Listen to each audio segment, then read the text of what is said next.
Hello everyone. तो आज हम स्टार्ट करने जा रहे हैं पुष्पीय पादपों में लैंगिक जनन का दूसरा लेक्चर। इसमें क्या होने वाला है भाई, पहले हमने पुष्प के संरचना और पुष्प के नर भाग का यानी नर जननांग यानी पुंकेसर का कंप्लीट स्ट्रक्चर हमने पढ़ लिया था।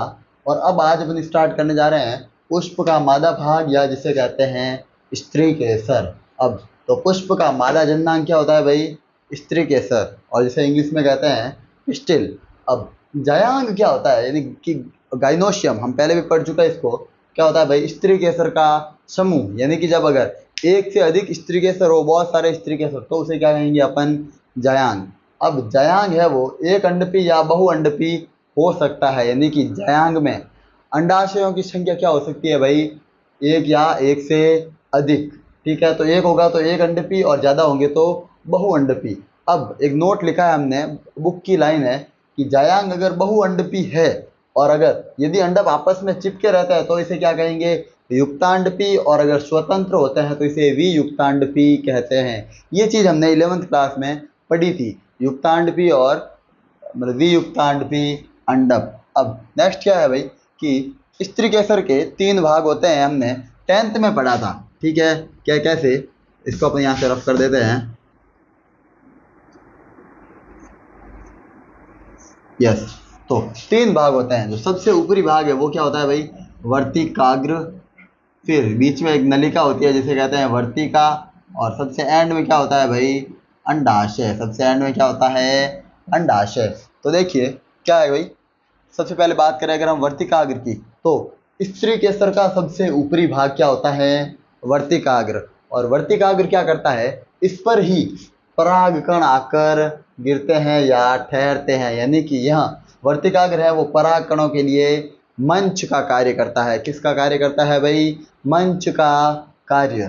फिर वर्तिका, वर्तिका क्या होती है, तो वर्तिका आगे एक पतली नलिका में खुलता है जिसे क्या कहते हैं, वर्तिका। अब जब इस पर परागकण आ जाएंगे तो जो पराग नलिका बनेगी वो किस में बनेगी, इसी वर्तिका में बनेगी। और लास्ट पार्ट है अपना अंडाशय या ओवरी। तो ओवरी क्या है भाई, वर्तिका के अंतिम भाग पर फूली हुई संरचना पाई जाती है जिसे अंडाशय कहते हैं। तो ये फूली हुई संरचना क्या मिल जाएगी अपने को, अंडाशय। फिर अंडाशय में क्या उपस्थित होता है भाई, बीच में बीजांड। अंडाशय में क्या होता है, बीजांड। और बीजांड में क्या बनते हैं, मादा युग्मकोद्भिद या भ्रूणकोश। तो अंडाशय में क्या होगा, बीजांड, और बीजांड में क्या बनेंगे, मादा युग्मकोद्भिद या भ्रूणकोश। फिर और अंडाशय से एक हमने नोट लिखा है, अंडाशय से परिपक्व फल और बीजांड से बीज का निर्माण होता है। अंडाशय से भाई क्या बनेगा, फल। इस चीज को अभी याद कर लीजिए, चैप्टर के एंड में जाते जाते हम इसको फिर से पढ़ेंगे। तो अंडाशय से क्या बनता है, परिपक्व फल, और बीजांड से क्या बनता है, बीज। Okay, yes. तो अभी हमने देखा अंडाशय में होता है बीजांड। तो अब नोट लिखा हमने कि एक अंडाशय में बीजांड है वो एक से अधिक हो सकते हैं। अब इसके कुछ एग्जाम्पल है जो बुक में दे रखे हैं कि अगर बीजांड एक हो तो एक बीजांड भाई किस किस में होते हैं, गेहूं, धान और आम में। धान का मतलब है यहाँ पर चावल। ठीक है, तो गेहूं, चावल और आम के अंदर कितने बीजांड होते हैं, केवल एक। लेकिन अगर हम बात करें पपीता, जो तरबूज और ऑर्किड, इन सब में बीजांड क्या होता है, एक से अधिक, यानी कि इनमें बीज भी क्या बनते हैं, बहुत सारे। बाकी जो जैसे गेहूं है, धान है, आम है, इन सब में बीजांड क्या होते हैं, केवल एक। फिर तो अब अपन पढ़ते हैं बीजांड या गुरु बीजाणुधानी की संरचना। ठीक है, तो देखिए इसमें इसे हमने बीजांड को गुरु बीजाणुधानी इसीलिए कहा है क्योंकि इसमें आगे गुरु बीजाणु या मादा युग्मक बनेंगे। हमें याद होगा तो नर युग्मक जिसमें बनते थे उसे हम कहते थे लघु बीजाणुधानी। ठीक है, और यहाँ पर क्या बनेंगे, गुरु बीजाणु, तो इसलिए इसे अपन क्या कह देंगे, गुरु बीजाणुधानी। इसके स्ट्रक्चर को पढ़ते हैं तो बीजांड के मध्य में कोशिकाओं का समूह पाया जाता है जिसे क्या कहते हैं, बीजांडकाई। यहाँ पर आइए इस स्ट्रक्चर को देखें, तो ये जो पूरा एरिया है इसे अपन क्या कहेंगे, बीजांडकाई। और बीजांडकाई की कोशिकाओं में प्रचुर मात्रा में क्या मिलती है, आहार सामग्री।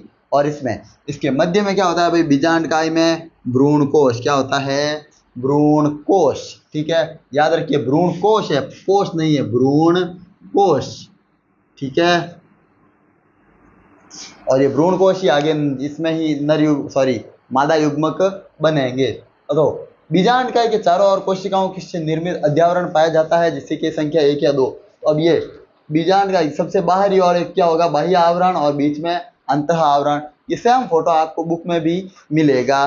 फिर अब होते हैं इसके इम्पोर्टेंट पार्ट्स की बात करें, ये इतना इम्पोर्टेंट नहीं है, सवाल यहाँ से बनते हैं, तो ये चीज़ें आपको ध्यान रखनी है। तो पहले तो बीजांड के दो सिरे होते हैं, एक तो होता है माइक्रोपाइल सिरा और एक होता है चैलेजल सिरा।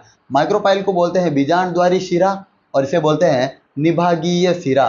तो बीजांड के शीर्ष भाग पर अध्यावरण नहीं होने से एक छिद्र बन जाता है जिसे क्या कहते हैं, बीजांड द्वार। यस, बीजांड की अगर हम ऊपर की ओर देखें तो यहाँ पर क्या होगा भाई, ये खुला मिलेगा जिसे अपन क्या कहेंगे, बीजांड द्वार।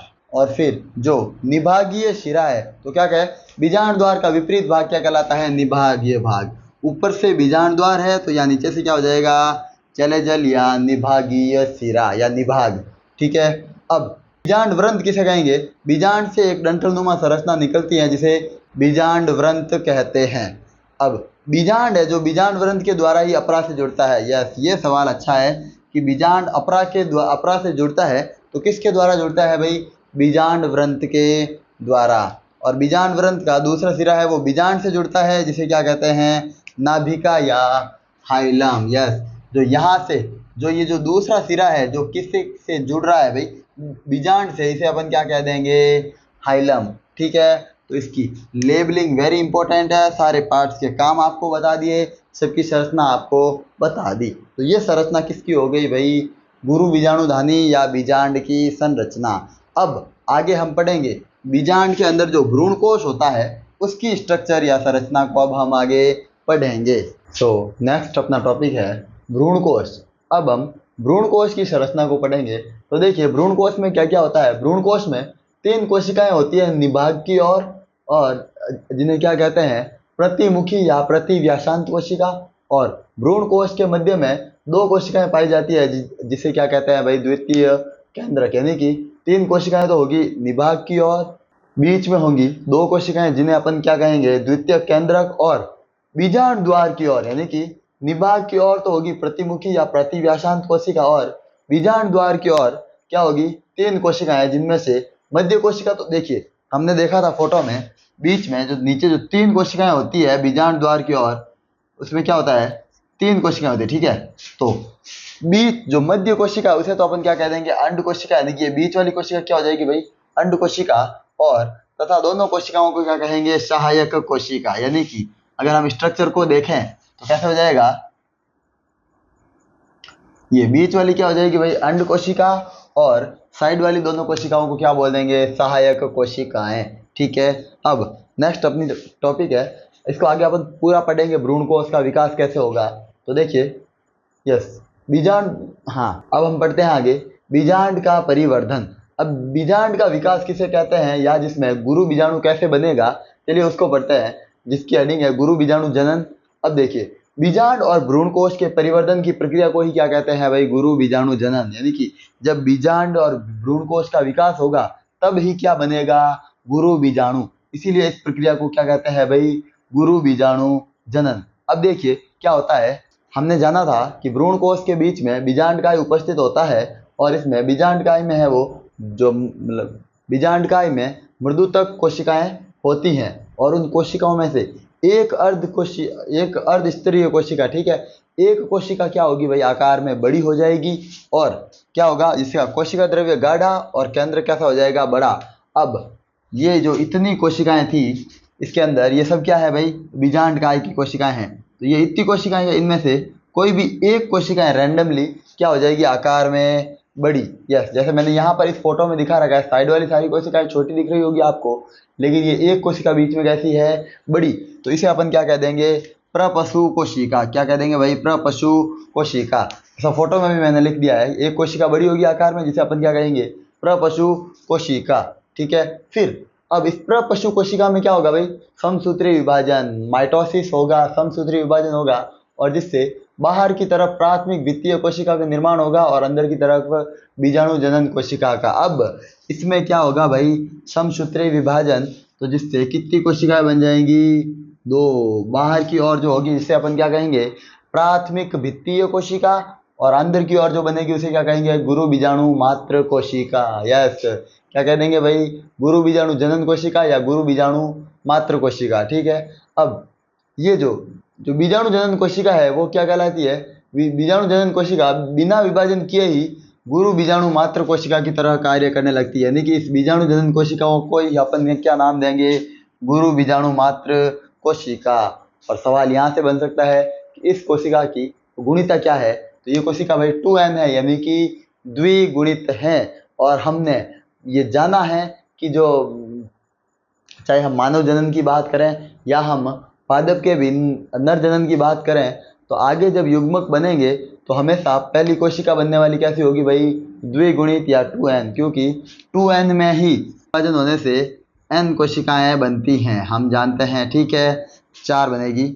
ओके, तो अब देखिए नेक्स्ट, गुरु बीजाणु मातृ कोशिका में अर्धसूत्रीय विभाजन होता है और जिससे 4 अगुणित गुरु बीजाणु बन जाते हैं। अब इस गुरु बीजाणु मातृ कोशिका में क्या होगा भाई, अर्धसूत्रीय विभाजन, और जिससे क्या बन जाएंगे, 4 अगुणित गुरु बीजाणु। यस, ये 4 अगुणित गुरु बीजाणु बन जाएंगे, लेकिन इनमें से 3 अगुणित गुरु बीजाणु हैं वो जल्दी ही नष्ट हो जाएंगे। इनमें से तो 3 है वो क्या हो जाएंगे, नष्ट, और एक गुरु बीजाणु है वो क्रियाशील होता है और जो आगे भ्रूणकोश या गुरु बीजाणु में परिवर्तित होता है। अब केवल क्या बचेगा, एक ही गुरु बीजाणु। ठीक है, और ये जो साइड में है वो क्या है भाई, इसका भ्रूणकोश। ठीक है, इस तरीके से ये अपने क्या पढ़ लिया, बीजांड का परिवर्धन, यानी कि बीजांड में किस प्रकार से एक गुरु बीजाणु बन जाता है। ठीक है, अब ये तो हमने क्या पढ़ लिया, बीजांड का परिवर्धन या विकास। अब हम इस बीजांड में जो ये भ्रूणकोश बचा है, अब हम क्या पढ़ेंगे, इसका विकास। तो अब जब भ्रूणकोश का विकास होगा तब हमें क्या मिलेगा भाई, मादा युग्मकोद्भिद। सो अब हमने अभी तक देख लिया था कि कैसे एक बीजांड का विकास होता है और बीजांड में भ्रूणकोश कैसे बन जाता है। अब इस भ्रूणकोश का आगे विकास पढ़ेंगे। नेक्स्ट अपनी हेडिंग है भ्रूणकोश, या जिसे कह सकते हैं अपन मादा युग्मकोद्भिद का विकास, यानी कि अब हम मादा युग्मक बना देंगे मादा युग्मकोद्भिद से। तो देखिए सबसे पहले क्या होगा भाई कि भ्रूणकोश में निर्मित क्रियाशील गुरु बीजाणु है वो क्या है भाई, मादा युग्मकोद्भिद की प्राथमिक कोशिका है। सवाल ऐसे भी पूछ सकते हैं कि जो है प्राथमिक कोशिका कौन सी होती है, तो वो क्या है भाई, क्रियाशील गुरु बीजाणु। और हम जानते हैं कि कितने गुरु बीजाणु बने थे, 4, 3 क्या हो गए, नष्ट, पीछे एक बचा जो क्या रहा, गुरु बीजाणु क्रियाशील। अब ये गुरु बीजाणु क्या क्या करता है, देखिए यह गुरु बीजाणु वृद्धि कर बीजांड का अधिकांश भाग घेर लेता है, यानी कि ये क्या होगा, अपने आकार में बड़ा और बीजांड का एक बड़ा हिस्सा घेरेगा। अब इसका जो केंद्रक है वो समसूत्री विभाजन, अब इसके एक बड़ी कोशिका बनेगी और इसमें जो केंद्रक है वो क्या होगा, उसमें अब समसूत्री विभाजन।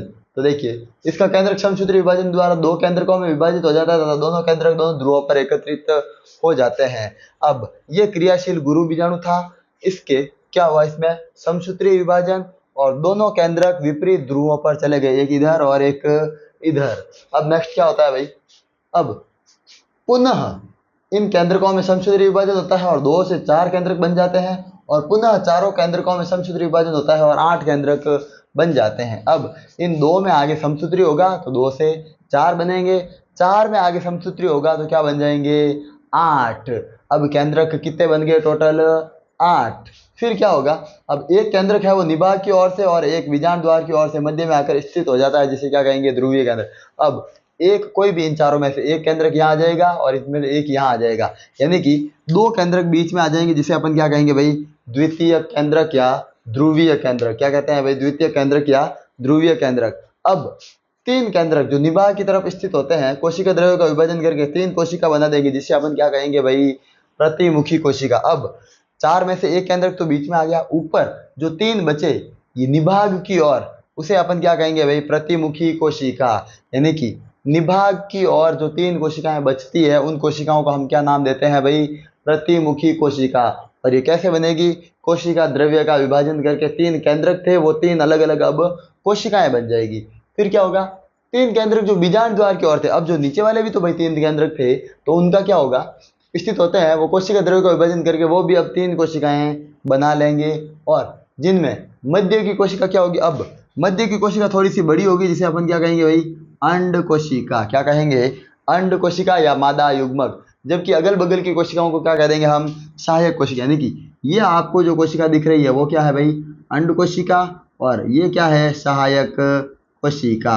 आप चाहो तो फोटो में ऐसे डिनोट कर सकते हो, इसे लिख दो सहायक, और ये बीच वाली बड़ी वाली क्या हो जाएगी भाई, अंड कोशिका। ठीक है, ये अपनी क्या हो गई, अंड कोशिका, और दोनों साइड वाली सहायक कोशिका। अब पॉइंट ये बनता है कि बीच में जो दोनों केंद्रक थे वो आपस में जुड़ गए, संयुक्त हो गए, और क्या बना लिया, द्वितीयक केंद्रक। यानी कि अब ये दोनों अलग अलग कोशिकाएं नहीं, कोशिका कितनी है, केवल एक। देखिए ऊपर 3 कोशिका, नीचे 3 कोशिका, बीच में भी 2 केंद्रक थे तो 2 बननी चाहिए थी, लेकिन ये दोनों आपस में क्या होंगे, केंद्रक जुड़ जाएंगे, संयुक्त हो जाएंगे और एक द्वितीयक केंद्रक बना लेंगे। यानी कि ये कोशिका क्या है भाई, ये एक ही कोशिका है। ठीक है, तो अतः एक परिपक्व भ्रूण कोश में कोशिकाएं कितनी होगी, 7। कितनी होगी, 7, लेकिन केंद्रक कितने होंगे, 8। इसीलिए सवाल यहाँ से बनता है पक्का कि जो है आवर्तबीजी पादपों का भ्रूण कोश में कोशिकाओं की संख्या बताइए या केंद्रकों की संख्या बताइए। तो 7 कोशिकीय 8 केंद्रकीय होता है आवर्तबीजी पादपों का भ्रूण कोश कैसा होता है भाई, 7 कोशिकीय और 8 केंद्रकीय। याद रखिए इसको, वेरी इंपॉर्टेंट है, 7 कोशिकीय 8 केंद्रकीय। ठीक है, और इस फोटो को आप अच्छे से समझ गए होंगे। ओके, आई होप आपको ये समझ में आ गया होगा। Thank you for watching. तो मिलते हैं अपन अपने नेक्स्ट वीडियो में, तब तक के लिए बाय।